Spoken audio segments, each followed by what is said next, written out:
Was that your stuff? What? I don't know if I'm hungry or about to shit myself. G'day and welcome to episode 1 of Guns, Hoses and Stretchers. Oh, fuck, I wrote staging area wrong. No, I'm joking. Are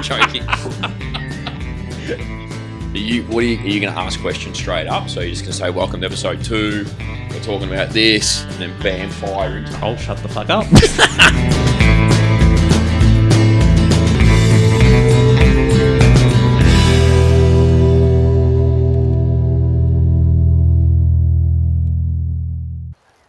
G'day and welcome to a different scenery. We've gone outside of the studio. We're live in the bush. Yeah, this is the staging area. I'm of course Hayden Mack and this is Simon Roylance. How are you, buddy? I'm good.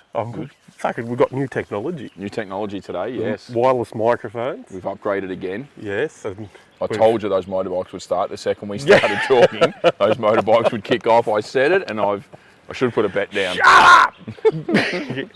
But no. Yes. So we've decided to come out into the wilderness because I thought, well, we're thinking about that an early fire season's about to kick off. Well, yeah, it already has really. Yes.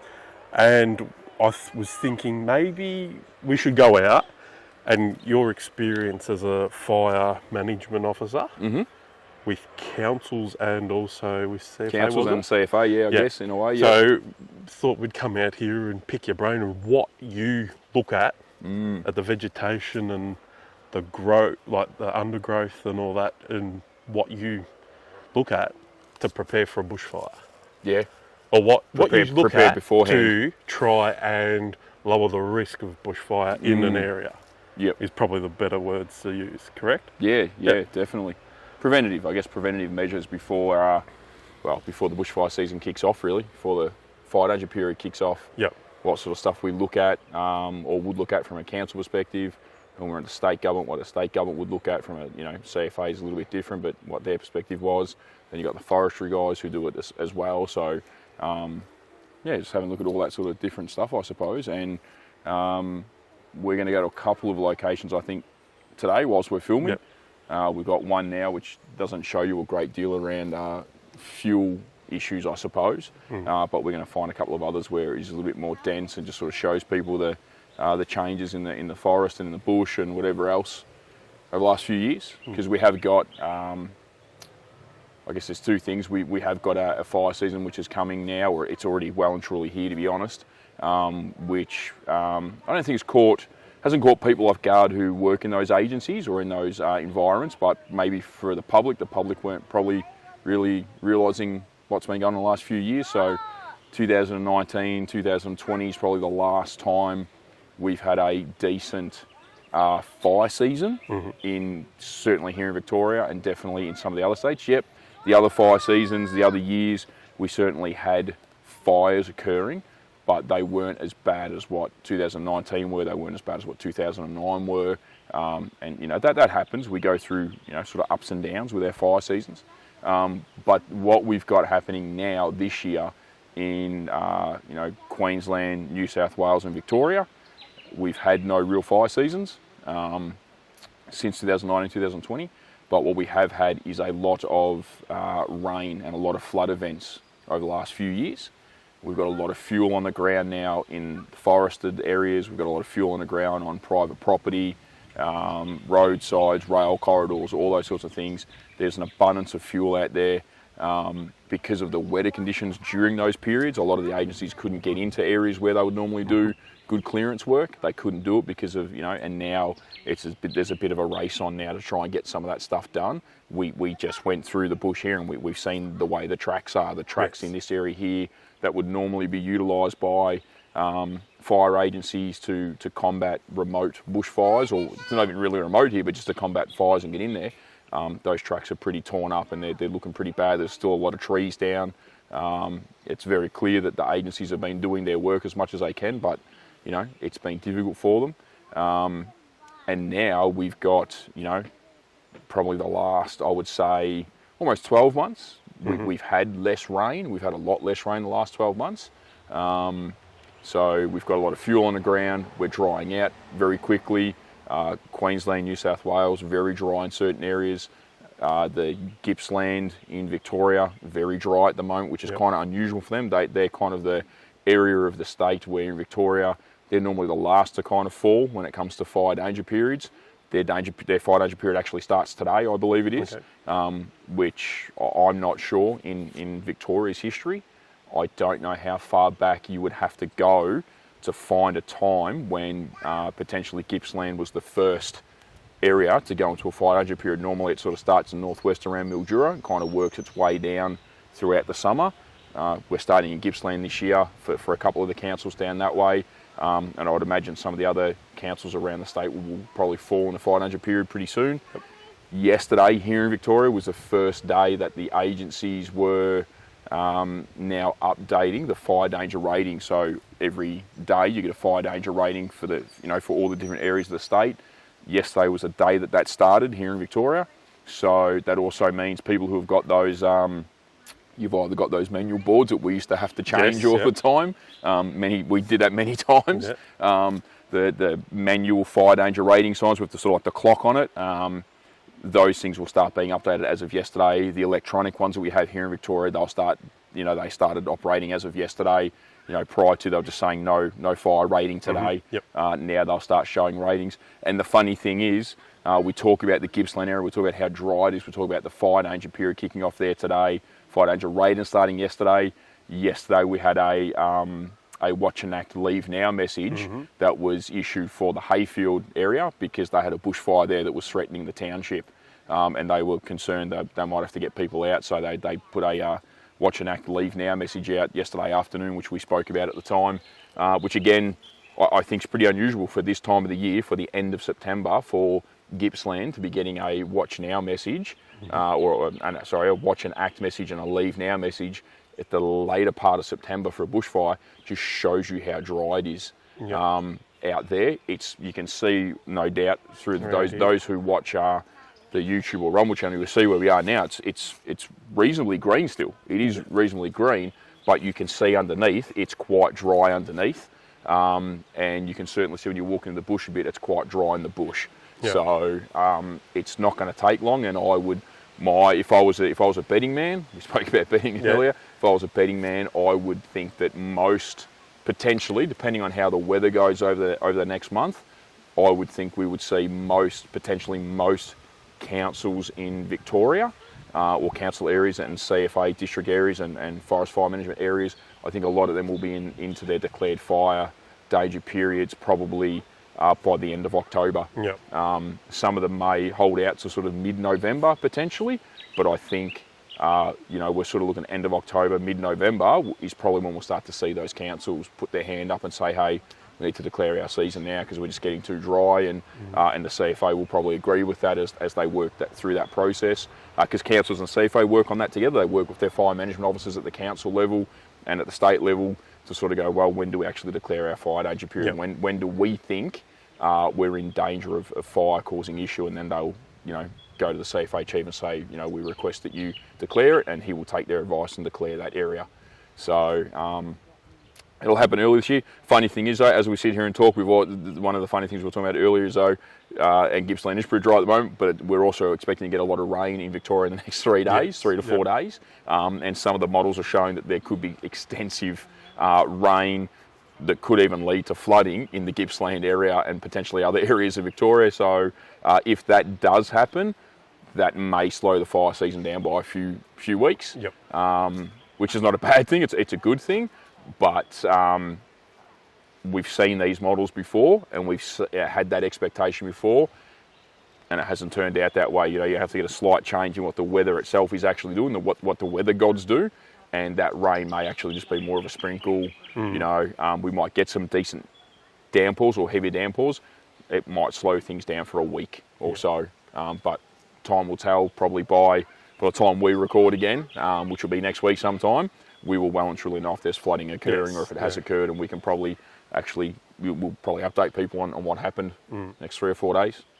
Now, on the drive up here, what were your thoughts seeing the vegetation throughout what we were driving through? Like, you're your experience as a fire management officer? Are you a bit nervous or? Yeah, I was definitely nervous. Yeah, Yeah. We obviously had that chat in the car. I was a bit nervous. It's been a while since I've been up into this particular area of the state. We're just north of Melbourne in one of our beautiful state forests. And yeah, I'm a little bit concerned. There was some areas that are a lot heavier, lot of fuel on the ground in those areas that I wasn't actually expecting. I thought it'd be a little bit more thinned, Yep. or at least not looking the way it was. But it was very thick in many areas. You couldn't see much more than a metre into the bush. And those areas, that particular area where we were, has been hit by bushfires in 2009. They were quite heavily damaged in the 09 bushfires on Black Saturday. And so those areas, they've been growing ever since that time. And there's a lot of trees in there which are still heavily damaged by fire. They are very much killer trees. They drop without any warning, and if you're there, you can be killed by them. They're areas that were sort of left to revegetate after the fires. But then again, because of our circumstances with weather over the last, since those fires, it's hard to get in there and then manage those areas as much as as what you can. And yeah, they are quite heavy. The fuel that's in there. So when I say fuel, for those of you who aren't used to, I guess, fire type language, we class fuel as anything. So the grass, leaves, branches, anything like that, twigs, that's classed as fuel to firefighters. And we have light fuels and we have heavy fuels. So your light fuels are generally your things like your twigs are on the ground, all these leaves, smaller trees, much smaller trees. That's sort of your light stuff. And then your heavy fuels are your big trees and your large logs that are down, all that sort of stuff. That area where we were, there was a good mixture of probably heavy to sort of, probably more light to medium fuels in that area. It was very heavy. It'd be very hard for a person to walk through there. Mm-hmm. Yep. But on the ground, it was very dry. You could see how, and we might even try and go into one of those areas later if we can. It was very, very dry. And I was just looking and going, well, if we had a lightning strike hit a tree here, or if, someone, car, motorbike, whatever it may be, campers, like where we are now, there's a heap of campfires. And in fact, right behind our camera here, about 10 metres, there was a person having a campfire there. It's right up against the bush. They've now left, and that campfire is still going, and they've gone, and they've left it. And it wouldn't, if this was a bit drier, it wouldn't take much for that campfire to burn, to take out a large portion of this camping ground here. So things like that, those sorts of things, as well as, motorbike riders who just, hot exhaust, if they don't have spark arresters on, vehicles who are forward driving and pull off to the side. You get a little bit of one of these trees up underneath your exhaust or something. That's how quick a fire can start in those areas where we were before. It wouldn't take much to get something going now. It's probably good that the ground is still a bit wet around here, so from containment perspective, you'd probably get it pretty quick. But give it a few more weeks, you're not going to get that containment. It's going to run a fair bit, and it's going to damage the bush. And along with damaging a bush, we're damaging ecosystems. We're damaging potentially our wildlife. We lost a lot of wildlife in 2019, 2020. Yep. Same thing happens here when we get bushfires. So, there's all those concerns around that. And then I guess some of those low-lying areas where there's the private property that we were driving through before we came up into here. Again, looking at some of those, the grass was green, but you could see the dry thatch underneath a lot of them where they haven't, really been maintaining their properties during that time. And some of them had really long grass. Some of them looked like they hadn't been getting maintained for months, if not maybe a year or so. If they keep drying out, again, they're going to pose a huge risk to themselves, as well as, those private properties that back onto the state forest here. They pose a risk for the state forest. And then they also pose a risk to all the other people around them in their little community that they've got. So there's a bit going on now, and right now is the time people need to start. You need to start now, clearing and cleaning your properties and preparing for the fire season. It's as simple as that. Well, probably today, I reckon we'll go through the bushland. The bushland. It's a bit stuck. And we'll have a look at that. Yeah, definitely. And then probably do houses and property in a separate episode. Yeah, we can probably do another episode where we talk about cleaning up around your property and some of the things that we see, that we've seen ourselves, because that's very much you're in that space, I guess, where we've been to people's properties during bushfires to see if they're defendable, and we've driven in there and gone, no way. These people clearly don't look after their own property, and they're literally living in a fire trap because of what they've got around their property, because they don't clean up and they don't think about, all the aspects of the fire. So that's probably a whole nother episode we might do maybe next week in a bit of a series of preparing for the upcoming fire season. It seems like it's going to be here early, so it's definitely going to be it's definitely going to be here early. I mean, we've had if we look here in Victoria, the last 3 weekends, CFA and DECA, or Forest Fire Management Victoria, which is what we prefer to call them as. Our friends in green and our friends in yellow, which obviously I've been a part of both of those. They've been very busy the last 3 weekends chasing bushfires and grass fires, particularly down in that Gippsland area. They've had a number of fires down there, and obviously yesterday they had more.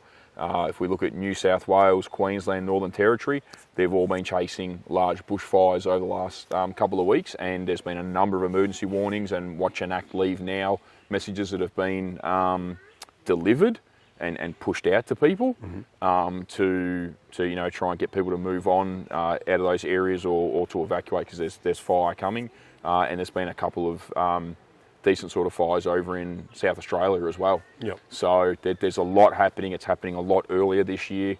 The thing I guess that concerns me is if we have a look at our weather here in Victoria the last 2 weeks, nearly every day it's been above 22 degrees. The sun's been out, there's been minimal cloud, there's been a lot of wind. Those 3 factors, no cloud cover, direct sun and wind, it's going to dry out everything very quickly, and that's continuously happening. You look at yesterday was I think 28 in Melbourne. It's expected to be 28 tomorrow. Not sure what today is, but it's pretty nice where we are now. Yeah. It's a bit chilly, but we are covered by the bush a bit. But when we were down at home before, it was quite warm. So I think I saw 19. 19 today. Yeah, it doesn't feel like it. Definitely feels hotter when we were down in the sort of lowland, I guess. Not as much here. It does feel cool here, but if we keep getting those continuous days, obviously this rain that's coming this week may change things, but if we keep getting those warm days, it's really not going to take long until even where we are now will be much drier than what it is, and we're literally primed for fire at this point.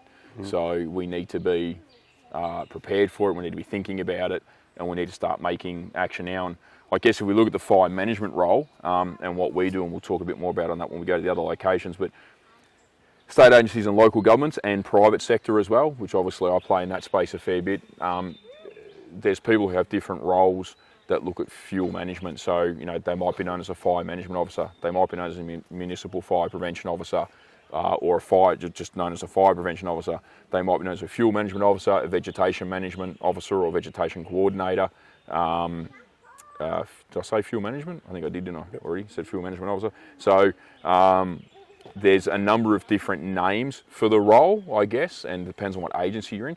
But at the end of the day, they all do the same job. We all do the same job. We all work together to look at fuel and go, right, how do we put fire breaks in? How do we, slashing roads and things like that? Where and when do we do that? At what time of the year? Because the problem is people say all the time, the fire season's coming up. They should have slashed the road already. Yep. And the council, or not real estate agency, but if we look from a council perspective like I used to, we were looking and go, yeah, you're right, we haven't slashed it yet, but we're not concerned right now about that particular road from a fire perspective. We are concerned and we will slash it for the fire season, but if we slash it right now, we may have to then slash it again midway through the fire season. So it comes down to budget. Comes down to budget, and also comes down to risk as well. So budget, generally speaking, normally in most shires, not all of them, but in most shires, you only have enough budget in your fire sort of kitty to do one slash of every road in the fire season. So you've generally got to, we generally would do it right at the very, get as close to the fire season we could before we would do it. Because the second thing is with that, if we then have some level of growth and some drying out after we've slashed it once, slashing again, we might not have the budget for that. And if we wait too long, or we have to slash again halfway through the season, we're putting that slasher at risk of starting a fire, which is obviously the whole purpose of why we're slashing roads, is not to have a fire there. So we don't want to be putting ourselves in danger in that perspective. A lot of people say, why don't you slash all the roads? Again, every council's different. You've got to look at where they see the risk falling. Some roads can't be slashed. It's too dangerous to slash them just in general. They never get slashed.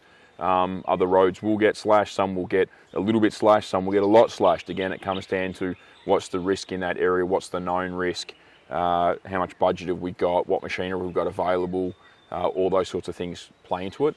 And it's the same thing when you look in a state forest. People come up here and go, oh, it looks really beautiful and it's really nice, but geez, there's a lot of fuel on the ground. Well, you can't really bring slashers in. I mean, you can. There's different machines now that they use to come in and little tractor mulchers and things that will come into forested areas and take out all the smaller stuff and mulch them up. And it certainly helps in the fire prevention space.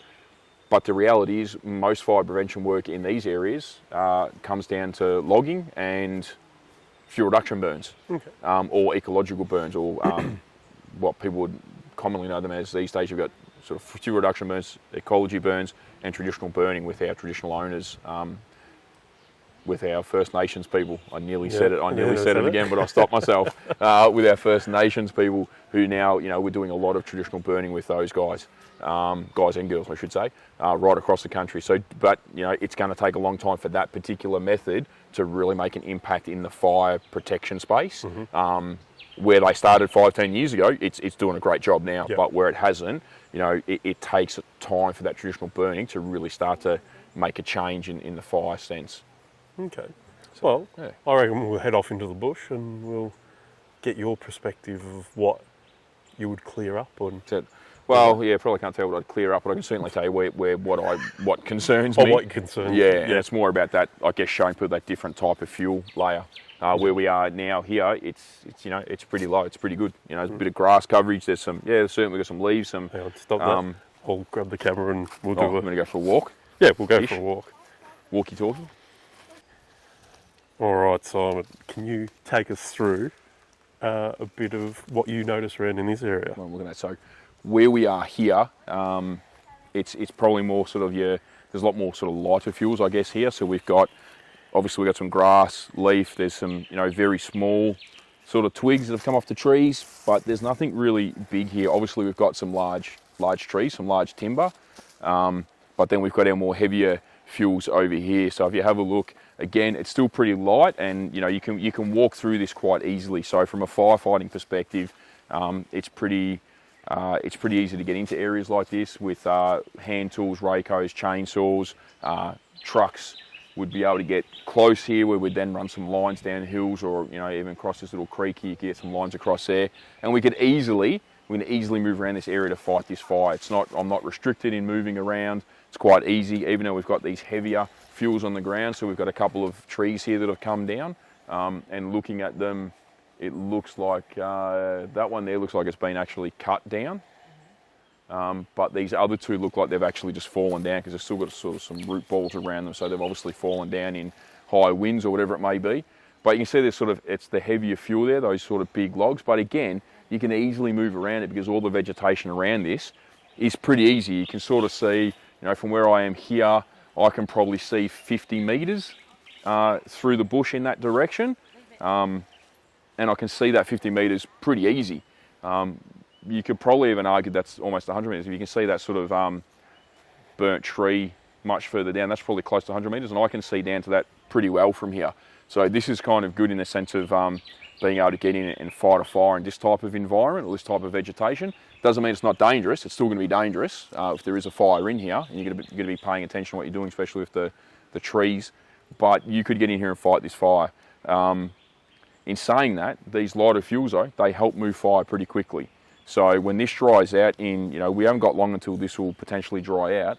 A small fire here, that campfire we were talking about earlier, which is not far from here, if that managed to get in here somehow, which it quite easily could, if this was all dry, this would burn pretty quickly, and this would allow that fire to get to a fairly large size before it hits the heavier fuels. And then once we hit those heavier fuels, then we've got a fairly decent sized fire that's now hitting heavier fuels and then allowing for the spread to occur.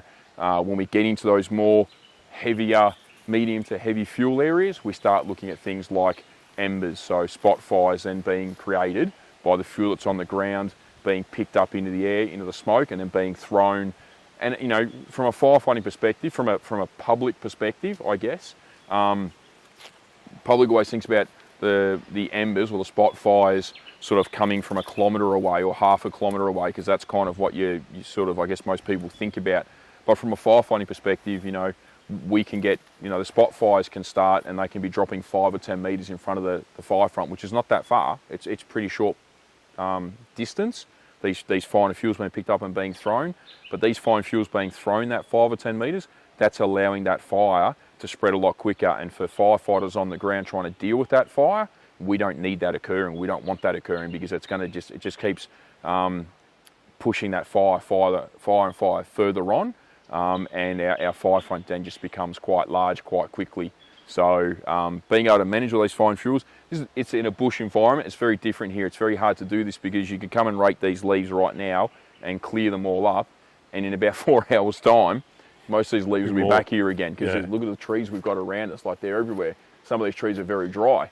You know, they're going to be here, they'll be there. But if this is your house, this is your home, you could probably clean these leaves up, you know, and maybe a few days later you need to do it again. And in the lead up to the fire season and during the fire season, you need to be maintaining, especially on your own property, constantly maintaining the vegetation, those light fuels, medium fuels, and even your heavy fuels if you got them. You need to be constantly maintaining them to protect your own property and to protect your neighbours and whoever else it may be.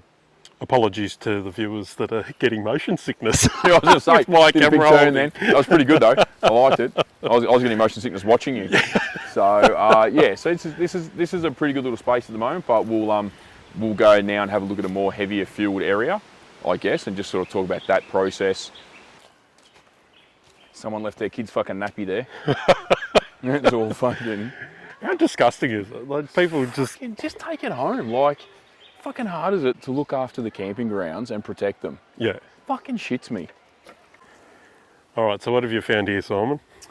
So we were just about to head off from where we were, and we were just having a look at some of the campfires that are set up around here. So it's quite a well-known sort of camping area, and there's always campfires. We were just about to leave, and we noticed where we are. Watch your head, mate. Whoa. What was it, drop bear? No, it's just a spark coming out of the tree.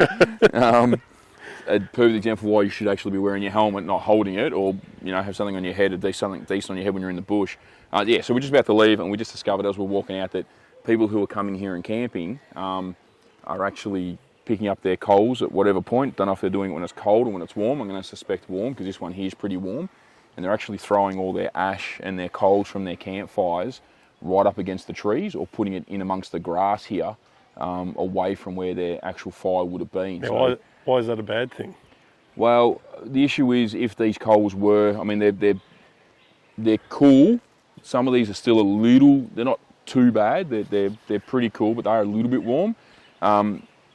If this was a warmer day, or if this was, you know, if we were in that dried out period that we're talking about, that's going to, you know, potentially exist in the next couple of weeks, this coal here could quite easily spread up this tree, or spread into the grass here.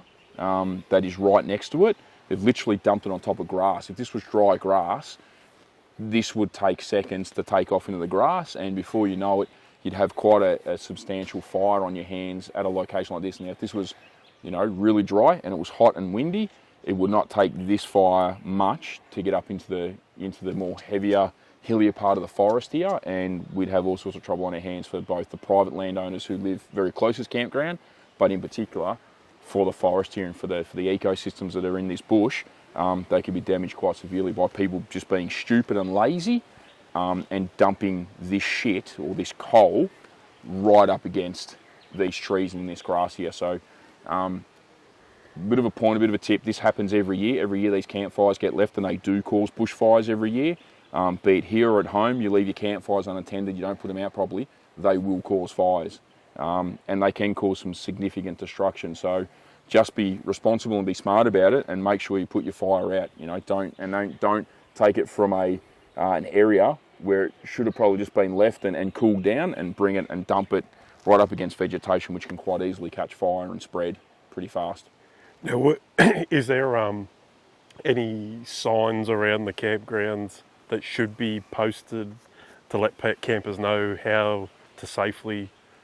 Yeah, so most campgrounds and most forest areas where they expect to have visitors and people coming in and camping and having fires, they have signs up telling you to put your fires out. You know, put dirt over the hot areas, or you know, bring enough water with you to extinguish a fire. And once you've put the fire out, don't then just drive off and expect that it has gone out. Stay for a little bit longer. Make sure that fire really did go out, and do everything you can to clean that area around it. Use the fire pits that are in the campgrounds that are already there if you can. Use those fire pits.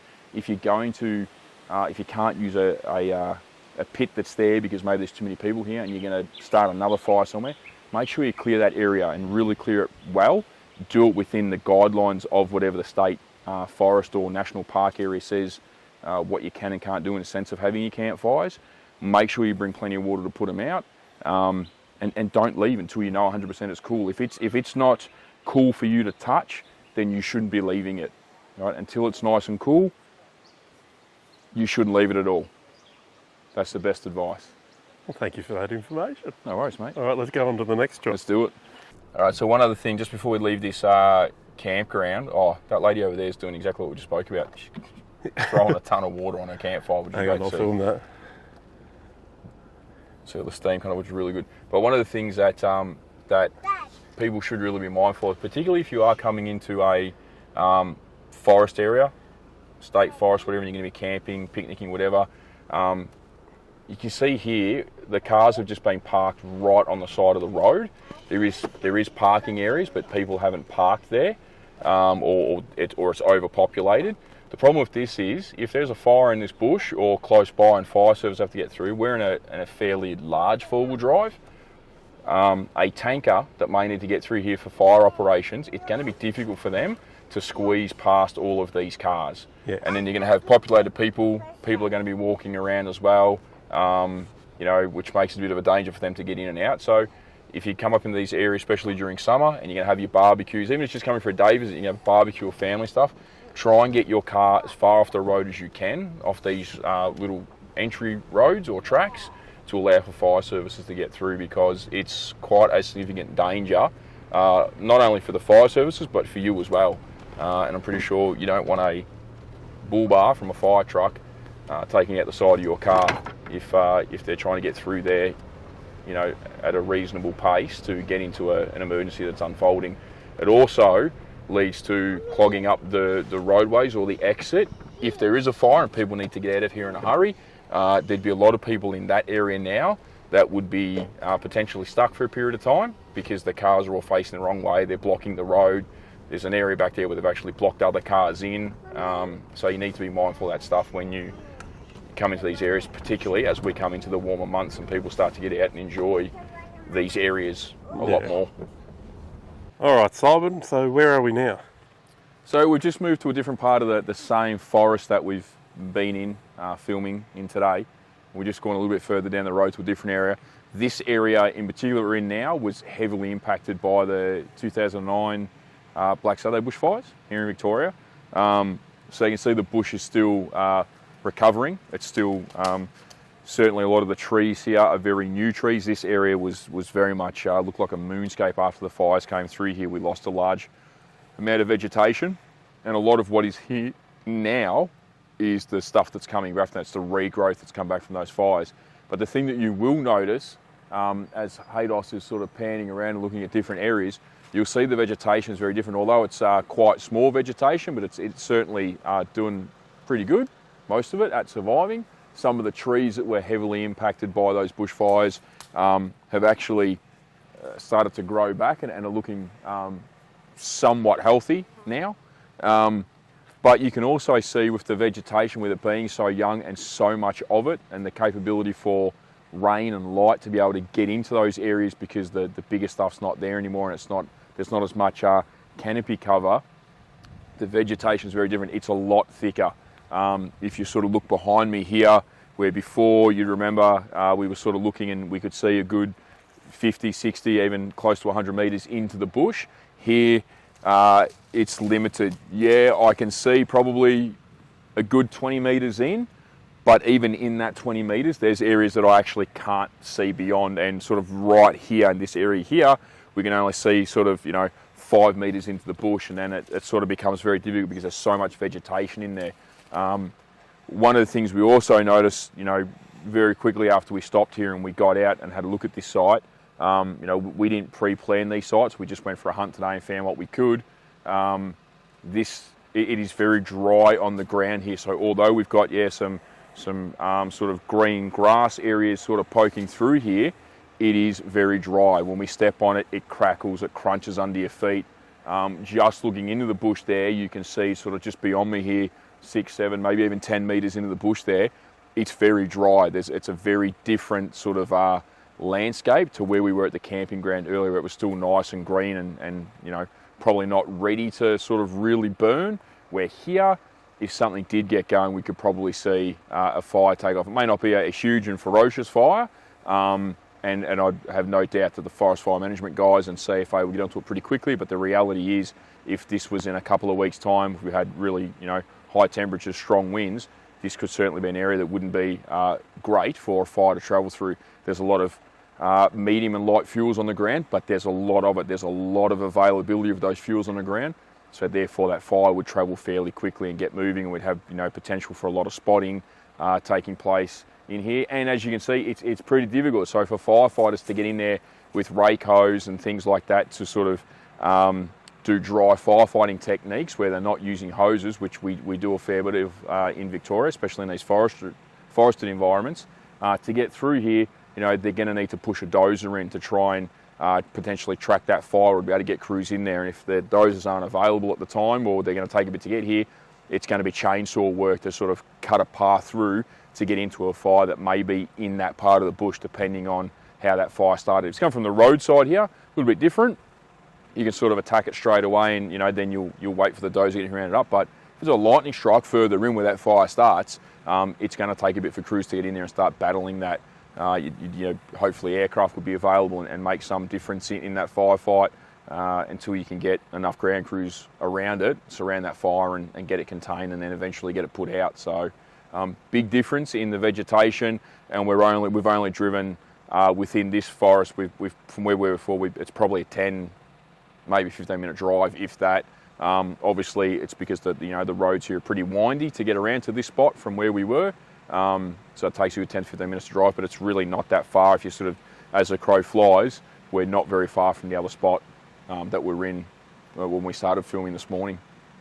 All right, well, I think this brings us to the end of this episode of the podcast. I think that it was good to come out here and just have a look around. Yeah, it's great. And to show people what is actually happening or what it's like at the moment. Definitely. Hopefully something gets done about this, but it could be too late. Look, I think, if you look at Forest Fire Management Victoria, they're very good at looking after their bush. They're great at what they do. People can argue that as much as they want, but they are very good at what they do. Their fire crews, their operations officers, their roading officers, all the people who work in their team, they work pretty hard to manage the bush as much as they can.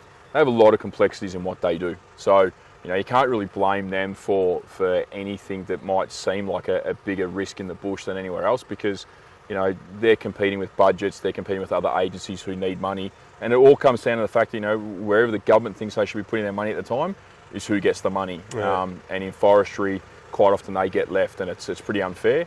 So I think, they do a pretty good job with what they're doing.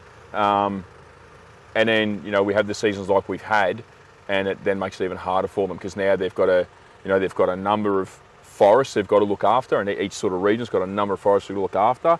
And, particularly where we are now, this bush, this particular state forest, is kind of, it's one of the ones on the very sort of southern end, I guess, of this particular region, and this region stretches right up to the border of New South Wales. So, and you were talking about the high country and places like that. So where they can put their money, where they can put their resources is very difficult, and they're going to do the best they can, and they do a bloody good job. They really do a bloody good job. So, I take my hat off to them. I've been there and done it before. I've worked on the crews. I've worked on the crew who looks after this particular part of the forest.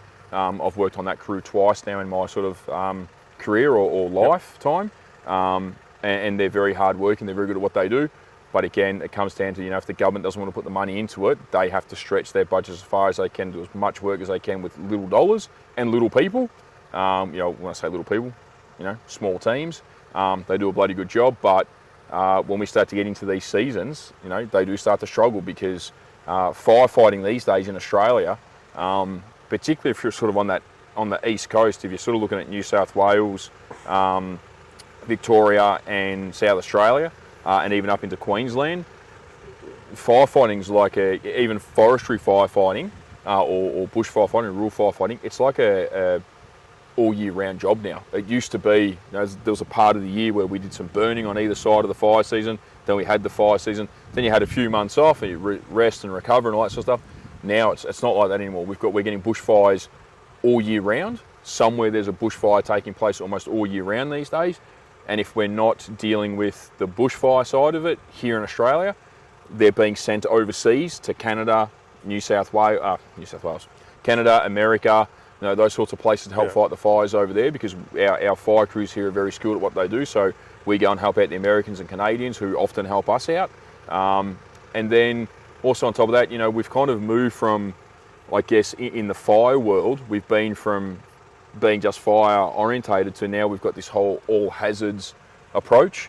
Yep. So our crews who normally would, look after, if we just talk specifically about the forestry guys that look after forest fire management type stuff, they're now also being utilised for their skills in floods and other emergencies, because they understand emergency management, and therefore they're able to go into an environment, doesn't matter what it is, they can go in there and they're able to assist in that environment. So they're now getting pulled, all year round, all over the country and internationally to help with all sorts of emergencies. So it's no longer just a 6-month job a year. It's now all year round for these crews. And the problem is they're off dealing with those things, and whilst they're trying to deal with those things, they're also trying to manage things back here on the ground to get the work done. But then the crews who are doing the work are also being sent away. So this stuff gets further and further down the list, and then they get a short period of time to get the work done before the fire season really kicks in, and it's hard for them. So, I take my hat off to them. I think they do a great job, and everyone should do everything they can to support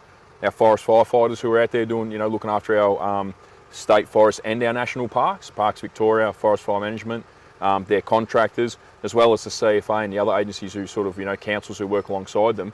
We need to do more as individuals to help them by looking after our own properties and being smart when we're out in the bush, or even on our own private property. If you've got, acreage. There was a fire in New South Wales during a week where there was some people who have acreage. They've got like 200-300 acres.